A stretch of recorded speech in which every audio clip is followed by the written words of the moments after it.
സസ്യം ഇത് ചെടി കണ്ടിട്ടുണ്ടോ? ഈ മതിലിലൊക്കെ പിടിച്ച് വരുന്ന ഒരു ചെടിയാണിത്. ഇത് നല്ല ഔഷധമാണ് കേട്ടോ. ഇതിൻ്റെ നീര് മുറിവിനൊക്കെ പുരട്ടിക്കഴിഞ്ഞാൽ പെട്ടെന്ന് ഉണങ്ങി കിട്ടും. പല്ലഞ്ചെടി എന്നതിന് പറയുന്നത്.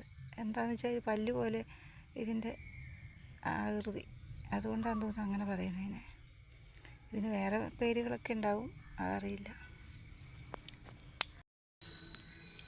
ഈ ചെടി അതുപോലെ തന്നെ മുറിവിന് പറ്റുന്ന മുറികൂട്ടി എന്ന് പറഞ്ഞൊരു ചെടിയാണിത്. മുറിവ് പറ്റിക്കഴിഞ്ഞാൽ ഇത് പെട്ടെന്ന് കരിയാനായിട്ട് നല്ലൊരു ചെടിയാണ്. ഇത് പഴുതാരക്കൊല്ലി എന്ന് പറയും. പഴുതാര കടിക്കുമ്പോൾ ഇതിൻ്റെ നീര് ഉപയോഗിച്ചാൽ നല്ലതാണ്.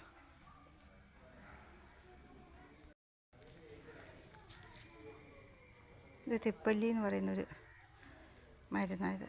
ഇത് ആയുർവേദ കടകളിലൊക്കെ കിട്ടും.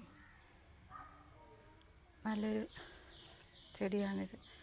ഇതും ഇങ്ങനെ പടർന്ന് പിടിച്ച് നന്നായിട്ടുണ്ടാകും. ഇതധികം പരിചരണമൊന്നും വേണ്ട അധികം.